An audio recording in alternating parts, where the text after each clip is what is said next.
जिस समय तुम राधा राधा जपोगे और राधा किशोरी अनुकंपा कर दिए, तुम्हारी तरफ देख लिए कृपा करके, उसी समय तुम्हारे अंदर स्थूल सूक्ष्म कारण तीनों का राग छूट जाएगा और तुम्हें भाव देह की प्राप्ति हो जाएगी।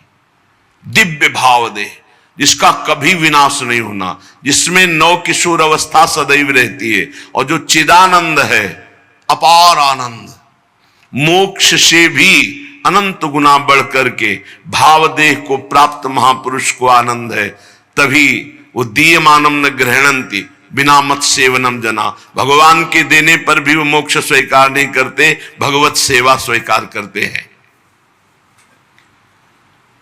श्री प्रियालाल की सेवा सामग्री हर समय उसी का चिंतन, किस समय कैसे सेवा पहुंचानी है, कैसे सुख पहुंचाना है। अत्यंत प्रेम विवल होकर भाव देह को प्राप्त होकर के सखियां विविध प्रकार की श्रृंगार आदि सामग्री को सजोती रहती है और श्री जी को सुख पहुंचाती रहती है। ये कहां से मिला? बोले राधा प्रीत्यानुकंपादि। जब वो खूब राधा नाम जपा तो राधा नाम से प्रीति हो गई, तो राधा किशोरी की अनुकंपा हुई और दिव्य भाव देह की उसे प्राप्ति हो गई। राधा पादाब्ज सेवान्य स्पृहा कालत्रयोज्झितां राधा प्रीति सुखाम बोधाव पारे बुड़िताम सदा।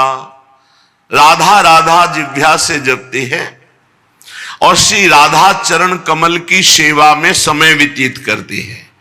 कोई भी जिनके अंदर इच्छा नहीं रह गई, वासना नहीं रह गई, वो अपार प्रीति सुख में डूबी हुई राधा सहचरी पद को प्राप्त होती है। चाहे वो पुरुष शरीर हो चाहे स्त्री शरीर हो, ये पोशाक है। आंतरिक सच्चिदानंद वो देह को प्राप्त होता है, भाव देह को। राधा पादाब्ज सेवान्य स्पृहा, अन्य कोई इच्छा नहीं। ये बड़े भाग्यशाली जन हैं जो थोड़ी भी सेवा स्वीकार किए हैं। एक गृहस्थ जो नौकरी करता है, उसने प्रश्न किया कि हम आठों पैर अष्टयाम सेवा नहीं कर सकते क्योंकि हमें ऑफिस जाना होता है, और अष्टयाम सेवा का बड़ा महत्व सुनते हैं तो बहुत हृदय में जलन होती कि मेरा जीवन व्यर्थ जा रहा है। मैं प्रातः सेवा करता हूं श्रृंगार तक और फिर शायम आकर के सेवा करके शयन करा देता हूं, बीच की सेवा हमसे नहीं हो पाती क्योंकि हम ऑफिस की सेवा में रहते। ऑफिस में भी सेवा हो सकती है, 5 मिनट का समय मिले तत्काल राजभोग लगाइए। वहीं ऑफिस में बैठे बैठे भाव में अपने घर के ठाकुर का ध्यान कीजिए। आपको सच्चिदानंद विग्रह का ध्यान नहीं हो रहा, इतनी अभी पवित्रता नहीं आई, तो जो कुटिया में आपके ठाकुर जी विराजमान उनका तो ध्यान कर सकते हो। उनका ध्यान किया, सामने थाल में सुंदर सुंदर भोग सामग्री, फुल्का, दाल, सब्जी, कढ़ी, चावल, ये अमुक अमुक पदार्थ, सुंदर निर्मल स्वादिष्ट जल पवा रहे। 5 मिनट में पवा दिया, आचमन करा दिया, हो गई सेवा। कुछ प्रगट सेवा और कुछ मानसिक सेवा, इस तरह से आप अष्टयाम सेवा कर सकते हैं। 5 मिनट में आप एक सेवा, एक पैर की सेवा कर सकते हैं। हमारी स्वामिनी जी भाव स्वीकार करती है और वो भाव सेवा कही जाती है। जो मानसिक है वो भाव सेवा कही जाती है। कोई भी हो भाव सेवा कर सकते हो, बिना पैसे के कर सकते हो, बिना सहयोग के कर सकते हो। आराम से आप खड़े खड़े भोग लगा सकते हो। आपको बैठने का समय नहीं तो खड़े खड़े चलते चलते भोग लगा सकते हो। आप क्रिया करते हुए भोग लगा सकते हो। आप अपने मन को एकाग्र करें, प्रियालाल के चरणों में अर्पित थोड़ी थोड़ी देर में सेवा समर्पित कर सकते हो।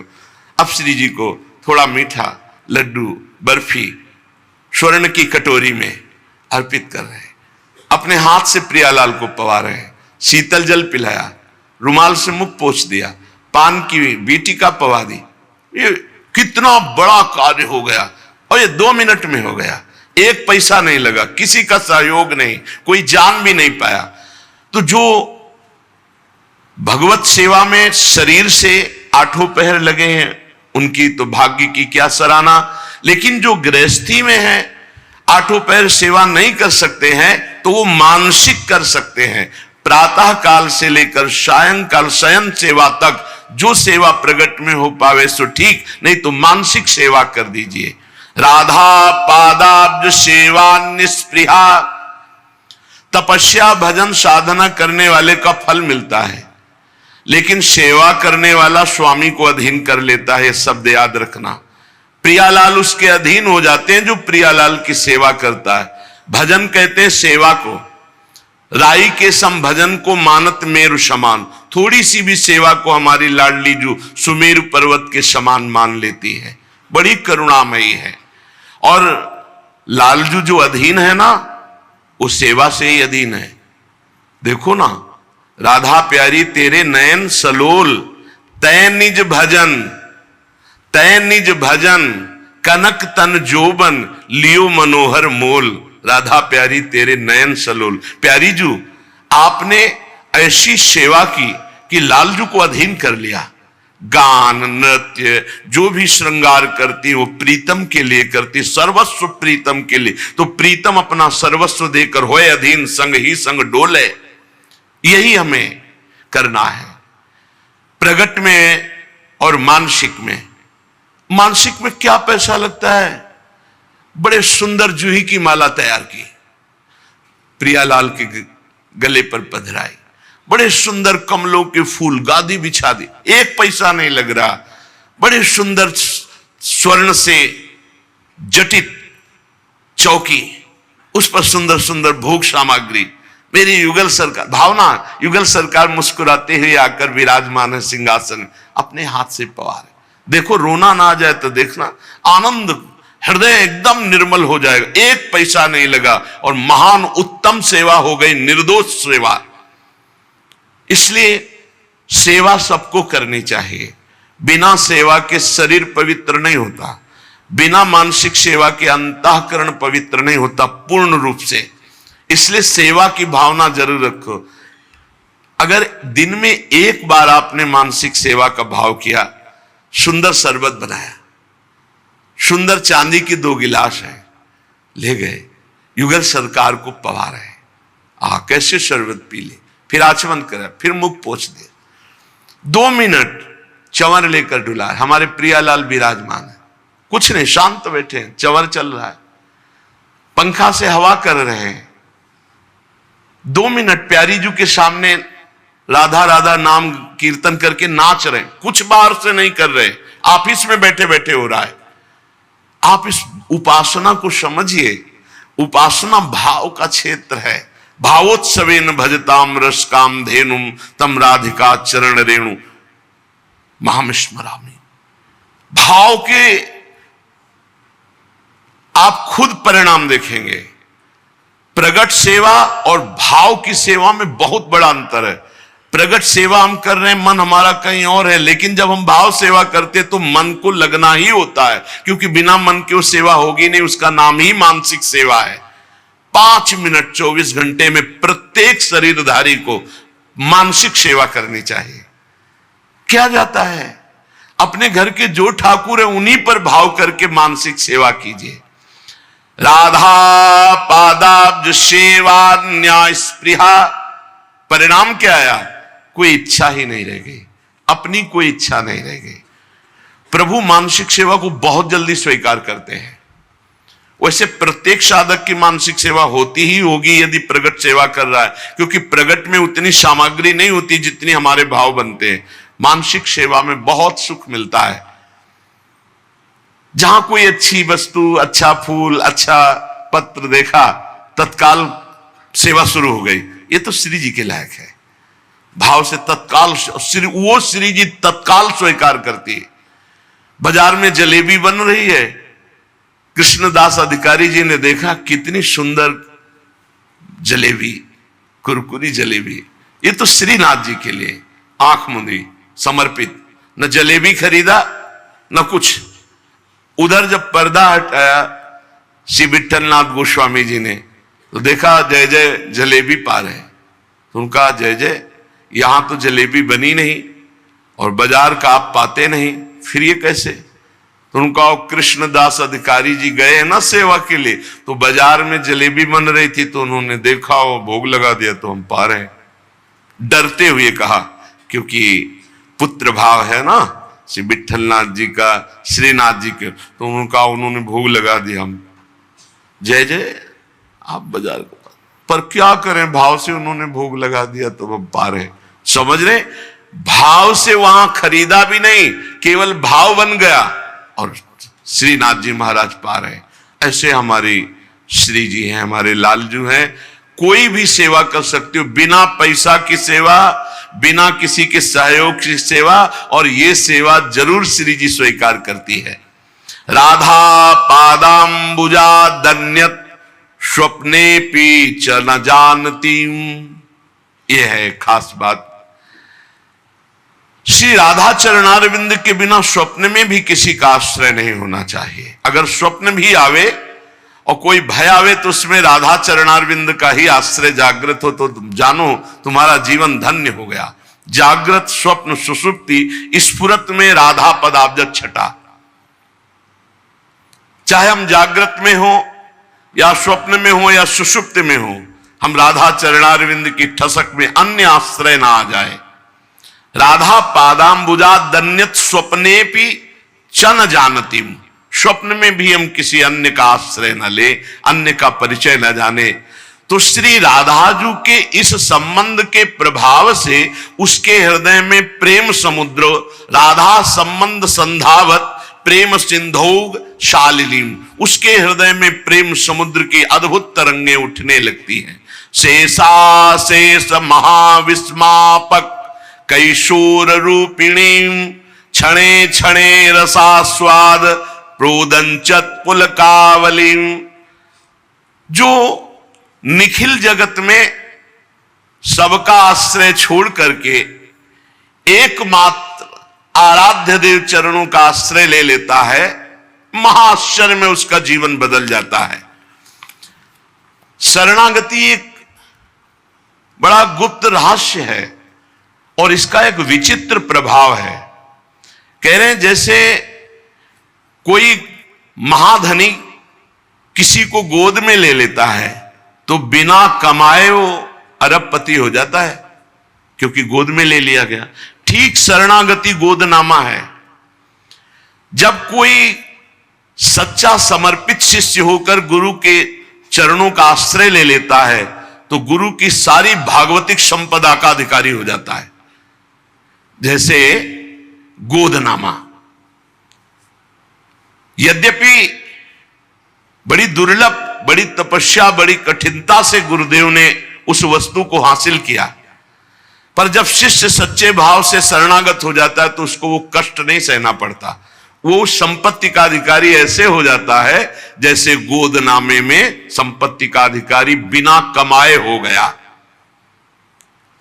भीतरी भाव जब हमारा प्रभु के प्रति ऐसा हो जाता है कि हे प्रभु मेरे में कोई सामर्थ्य नहीं, मैं आपकी शरण में, भीतरी भाव की बात है, उसी क्षण वो भगवान की समस्त दैवी संपदा का अधिकारी बन गया।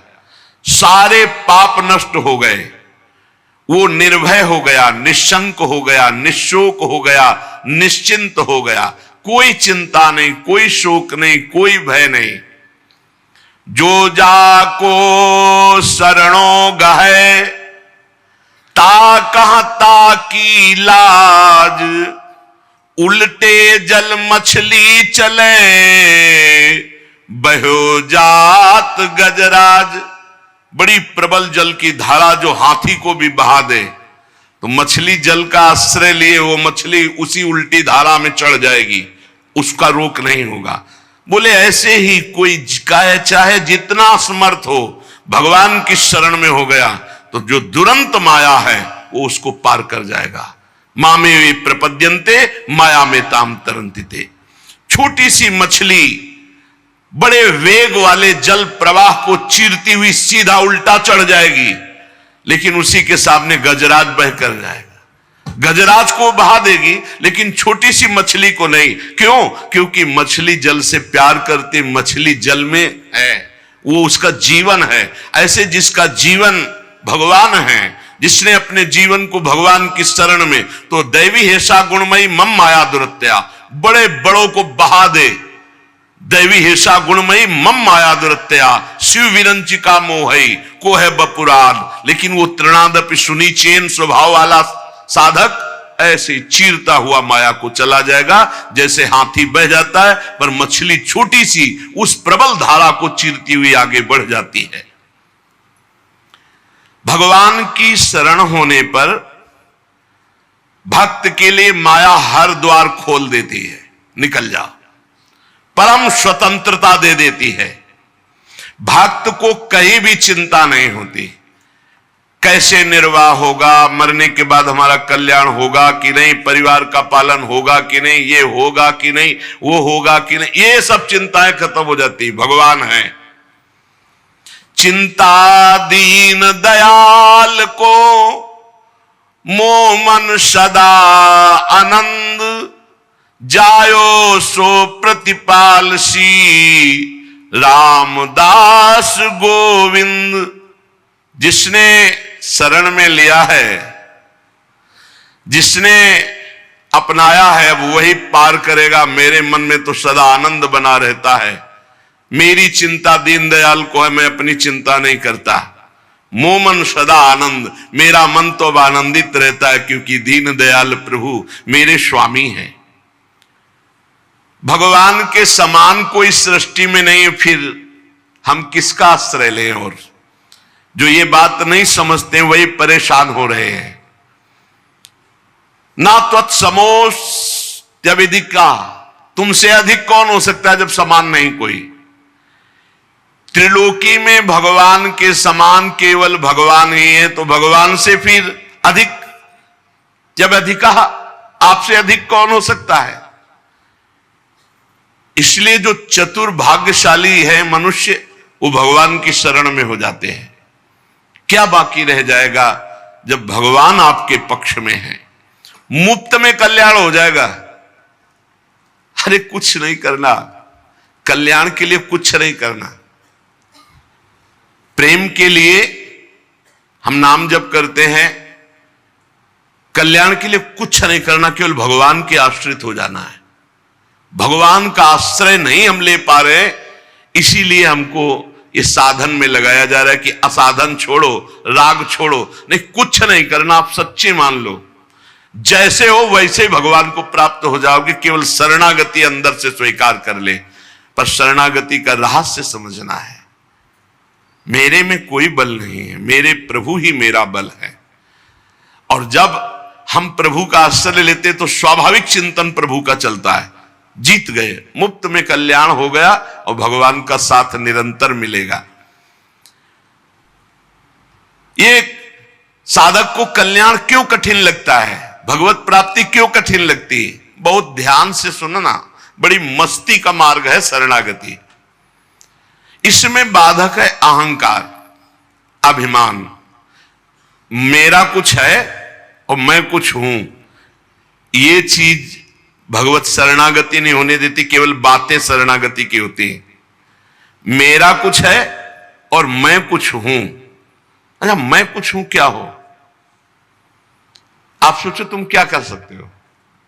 तुम अपना बुरा कर सकते हो, बस हम पक्की बात कहते हैं। तुम कुछ कर सकते हो तो अपना बुरा कर सकते हो, भला तो नहीं कर सकते।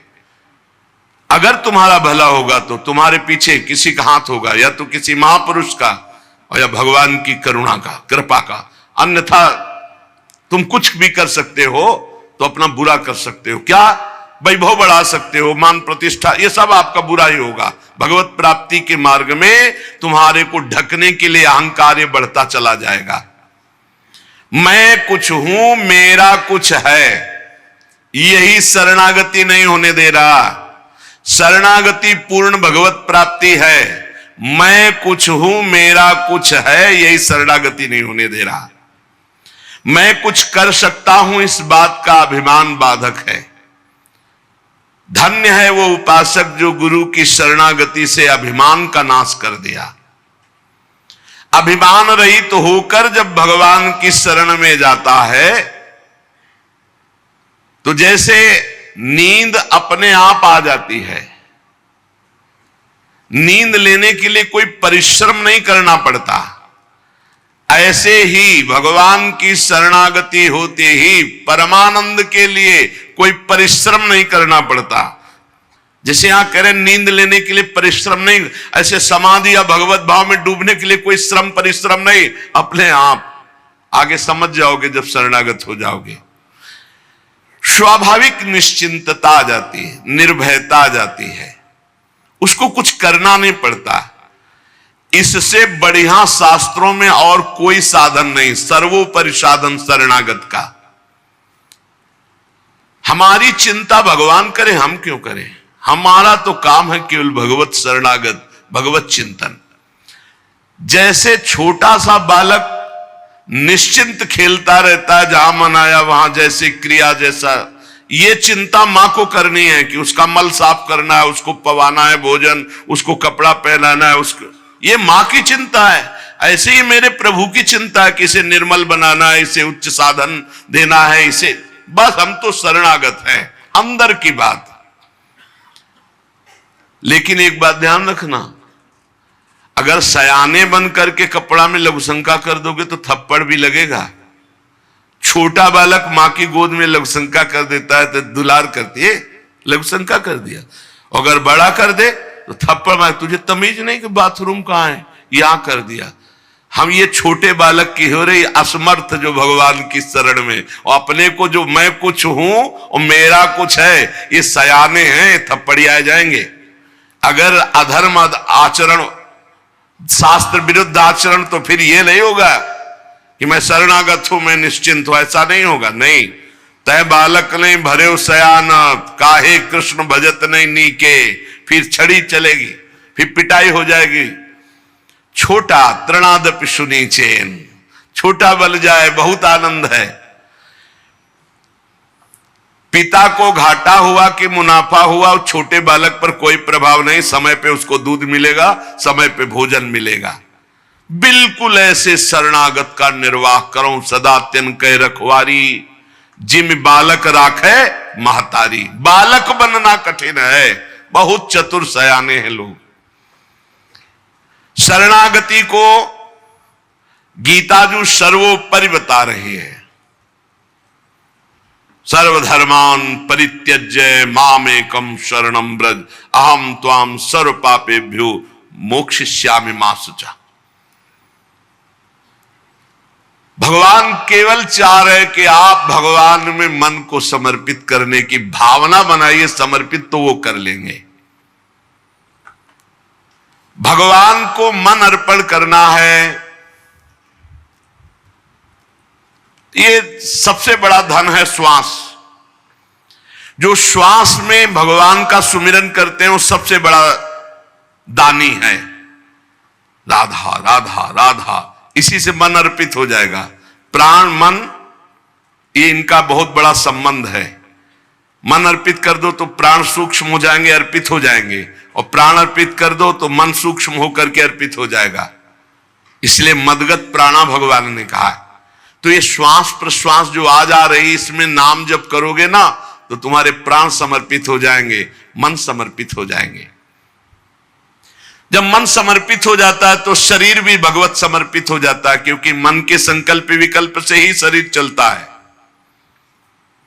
जब मन और शरीर को हम अपना मान करके भोगते हैं तो गंदे हो जाते हैं, खराब हो जाते हैं, मलिन हो जाते हैं। ऐसे गंदे को भी अर्पित कर दो तो भगवान तैयार हैं, राजी हैं। ऐसे गंदी चीज भगवान को नहीं दी जाती, अच्छी चीज दी जाती है।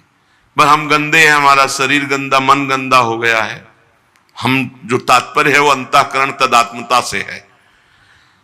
जैसे भी उनका आदेश है, अपचेत सुदुराचारो भजते मामन अन्य भाग। तुम महान दुराचारी रहे हो तो भी आओ, मेरी शरण में आ जाओ। जो नर होए चराचर द्रोही, आवे सभय शरण तक मोही। आ जाओ, उभय भांति ते या न हो, हंस कह कृपा निकेत। दोनों स्थिति में तुम्हें शरणागति के लिए छूट है।